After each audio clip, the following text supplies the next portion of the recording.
Agora, Na verdade, os críticos do Celso Furtado se atinham a quesilhas, a querelas de um pequeno aspecto e, a partir daí, queriam desqualificar o Celso, né? Então, eu lembro desse debate e tal. Mas, enfim. agora fala-se muito nos debates que a Conceição tinha com o seu professor na época, Mário Henrique Simons. Você tem notícias de como se dava o ímpeto dela com a pachorra do Simons? Olha, o que ela transmitia era o seguinte: ela sempre foi uma mente contestadora, uma cabeça dialética, né?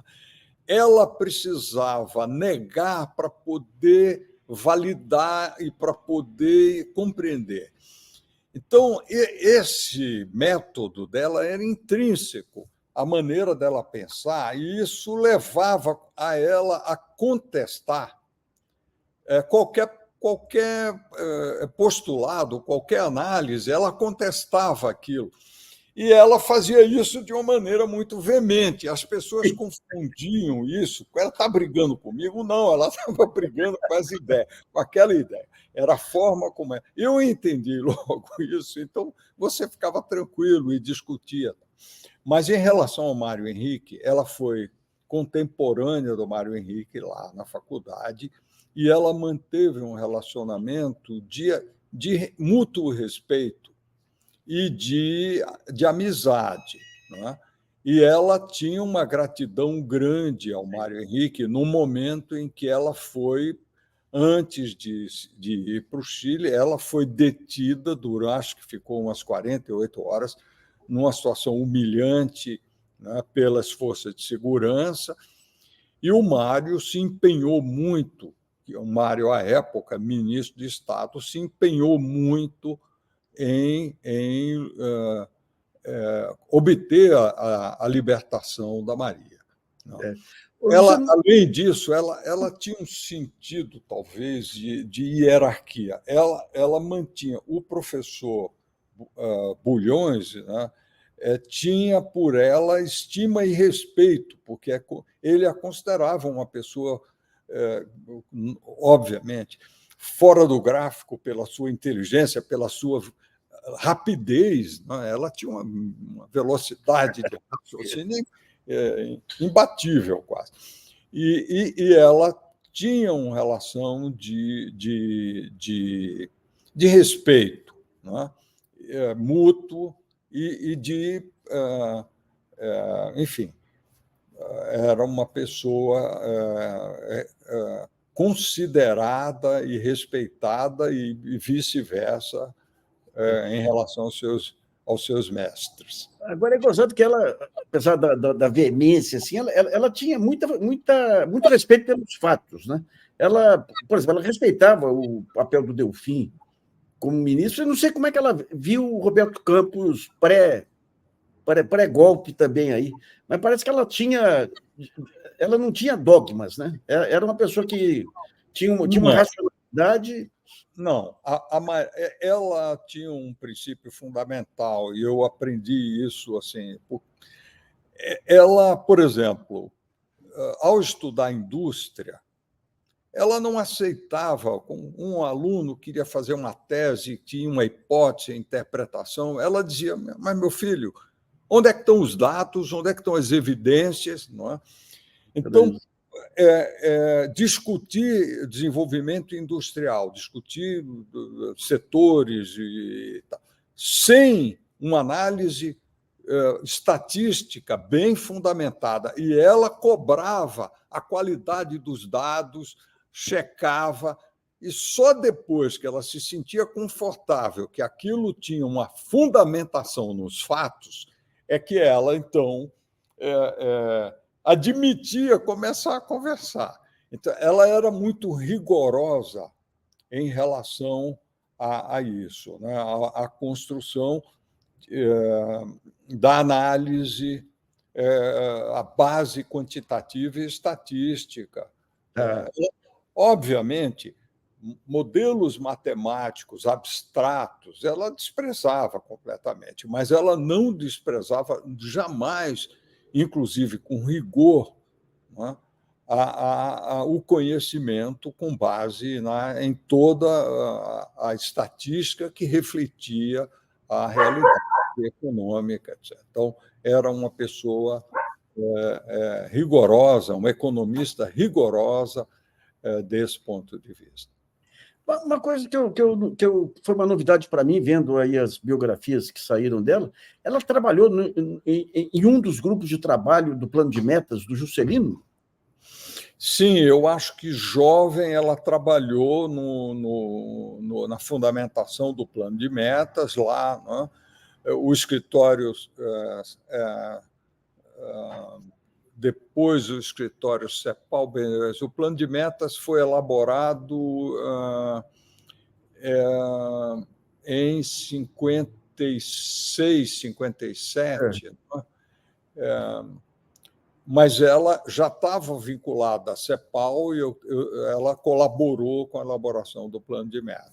E ela tinha também um grande apreço pelo Inácio Rangel, pelo nosso, oh meu Deus, Sidney Latini. Sim, pela turma da assessoria do Getúlio, né? Rômulo Almeida, Jesus Soares Pereira, Leandro Paiva Leite. Isso. Ela interagiu muito com esse grupo, né? Além dos seus mestres, porque ela assim, os mestres dela na cabeça, que ela repetia sempre, meus mestres são o Celso Furtado, o Aníbal Pinto, né? E o Prebes. Então, esses eram os seus mestres que ajudaram, digamos assim, ela a se moldar como um economista. Ela tivera uma formação próxima lá em Portugal, na Resistência, do marxismo, vamos dizer assim, do marxismo vulgar de manual, né? Mas ela mesmo não tinha muito. Ela era muito.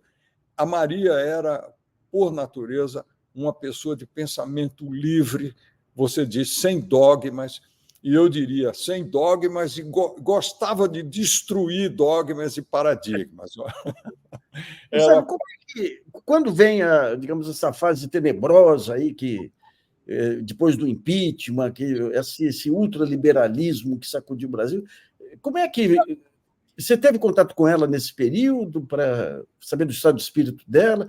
Ela tem uma frase muito interessante que ela fez uma análise de como que a Europa se formou, tudo, falou: o Brasil é um país novo, é um país do futuro. Ela, aparentemente, eu não sei se ela chegou a perder a confiança no Brasil, mas chegou a ter contato com ela nesse período, não? Ela foi ficando cada vez mais cética e mais triste, não é? E ela foi ficando, eu não diria amargurada, porque ela era uma pessoa com muita energia, assim, sempre apaixonada, né, por construir o país, etc. Então, ela nunca jogou a toalha, mas ela foi ficando desencantada, né? E de fato com razões objetivas para isso, né? E também eu acho que a própria idade, ela foi morar lá em Friburgo com a filha, e aí também o fato de não estar no Rio, ali, morando num apartamento onde todo mundo podia visitá-la, isso foi assim, nos últimos anos eu tive pouca oportunidade, conversava com ela, ligava no dia do aniversário, tal. Em geral sempre tinha um barulho de fundo porque tinha alguma festa com muita gente por lá, então mas deixa eu pedir para o Ícaro trazer as questões dos nossos espectadores aí, Ícaro. Opa, boa noite, Luciano. Uhum. O Fernando mandou um superchat aqui. Obrigado, Fernando. Boa noite, camaradas. Obrigado, Fernando. A Célia mandou um comentário aqui. O professor Luciano Coutinho, mestre, bem-vindo. Eu ouvi no Tutameia. Uhum. O Maurício Meyer também. MC Tavares será sempre uma referência do pensamento brasileiro e da atividade acadêmica. Ela ajudou a organizar as primeiras pós-graduações de economia do Brasil na Unicamp e na UFRJ. Superchat do Guilherme. Superchat do Guilherme Moreira aqui. Professores, todas as aulas gravadas de economia política estão no YouTube? São espetaculares. Uma visionária quando falou como o establishment se reúne nos almoços. Sabia que o Bob Fields iria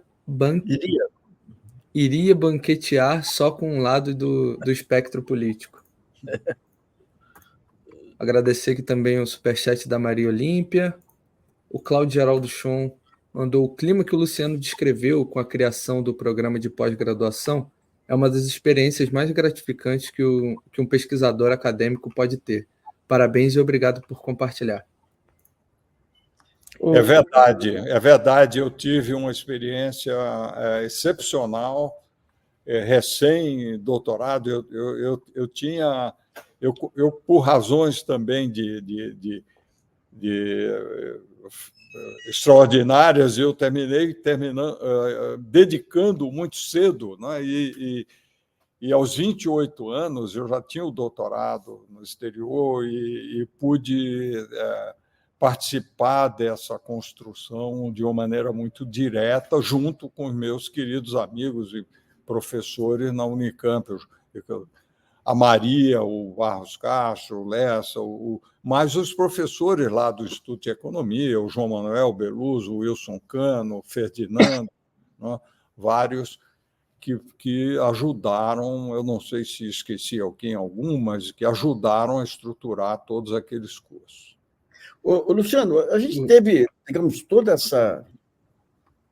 esse carnaval da ultrafinanciarização, aí tivemos aí uma campanha inclemente contra o desenvolvimentismo, atribuindo todos os problemas que ocorreram depois de 16 ao desenvolvimentismo e tudo. Hoje a gente vê uma discussão retomando o papel do Estado, a proatividade do Estado como um fator essencial do desenvolvimento. Como que você acha que vai se reconstituir, digamos, esse pensamento econômico desenvolvimentista no Brasil, depois que a própria Lava Jato ela atuou diretamente em todos aqueles instrumentos de desenvolvimento? Era BNDES, era Petrobras, era tudo. Como é que vai se refazer esse pensamento desenvolvimentista? Olha, Nassif, eu acho que o paradigma não só mudou, né, quando você tem um crescimento exponencial dos ativos financeiros, né, com a globalização, é que aquela história, você tem hoje uma massa de riqueza sob forma de ativos, né, da Bolsa, dos créditos, dos títulos públicos, né? E isto representa um múltiplo de 5 vezes o PIB mundial. Né? A economia hoje é uma economia que tem sob si uma massa de riqueza que domina as relações econômicas. Esse mercado de capital macro entendido nesse sentido. Né? Então, é uma tarefa muito difícil, a agenda, mas esta como você disse, essa hiperfinanciarização, ela levou a um agravamento profundo da distribuição de renda e da desigualdade, e da distribuição da riqueza, principalmente. Né? O topo do topo das sociedades, você tem hoje o 1% do 1% do 1%, é um grupo pequeno de trilionários, né, com riqueza muito concentrada, enquanto que a base das sociedades foi esvaziada por uma divisão nova do trabalho e pela avanço tanto a desconstituição do poder das organizações sindicais e do trabalho, quanto pelas novas tecnologias que uberizaram, vamos dizer assim, várias das profissões. Então, você tem um contexto muito distinto e não é possível repensar essa pergunta que você fez sem considerar esse contexto todo, né? Nós não vamos conseguir refazer o passado. Nós vamos ter que inventar uma forma nova de conseguir mobilizar, porque o que de fato tem levado essa nova direita é vender de uma maneira desonesta um sonho de voltar ao passado, né? Assim, Make America Great Again é uma falácia. Não vai conseguir fazer a América Great Again como ela foi no início do pós-guerra. Isso é uma falácia. Mas ele joga isso para uma agenda de aprofundar a desconstituição da regulação, a desconstituição do Estado. Então nós estamos travando aqui uma luta muito mais complexa, mais difícil, não é? Em que nós vamos. Eu te digo assim, eu não sei responder isso de uma maneira, não é simples responder isso. Deixa eu pegar aqui o Maurício Maier. O modelo de desenvolvimento por substituição de importações, infelizmente, não internalizou um sistema nacional de inovações, integrando empresas e universidade, além de contar muito com, digamos, o fator mão de obra barata também, né, Luciano? Se tivesse que repensar, digamos, esse modelo, você concorda com o Maurício aí que teria faltado isso, não? Olha, eu acho que isso veio tardiamente e as tentativas que foram feitas, elas foram depois. Eu vejo o seguinte: os governos, depois da crise do impeachment para frente, foram governos que foram muito agressivos em cortar o investimento e o suporte ao orçamento de ciência e tecnologia. O sistema de ciência e tecnologia nacional retrocedeu, né? E foi ainda mais castigado no período do governo passado, né? Então, as sucessivas contingenciamento dos orçamentos, isso aí tornou. Então, houve uma construção interrompida. Ela era tardia, se começou com o esforço de criar, por exemplo, a Embrapi, que aproximou de uma maneira muito interessante as instituições de ciência e tecnologia do setor privado. E quando o setor privado começou, o setor privado especialmente de empresa brasileira, a entrar em ter centros de pesquisa e desenvolvimento, a começar a fazer tecnologia a sério, esse processo desmontou. Tem que começar de novo, né? Tem que começar de novo, mas, obviamente, nós perdemos um passo. A Índia avançou, a China avançou, não dá nem para comparar. Vários outros países da Ásia avançaram à nossa frente, né? Agora, o Brasil tem que retomar essa senda. Mas eu acho que eu já falei demais, Nassif, e uma homenagem aqui era para a nossa professora. Eu tinha um grande amigo que faleceu, o Fábio Herber, faleceu prematuramente, que ele dizia: a nossa mestre estrela guia. Ele referia-se a Maria da Conceição. Um grande abraço, então. Obrigado, então. Você tem aí o meu colega e também ex-aluno Fernando Nogueira da Costa, que foi aluno de Maria. Então, Nassif, um grande abraço, e você me pega para fazer perguntas muito difíceis, que são muito difíceis. Um grande abraço para você. Foi um prazer participar aqui do jornal GG.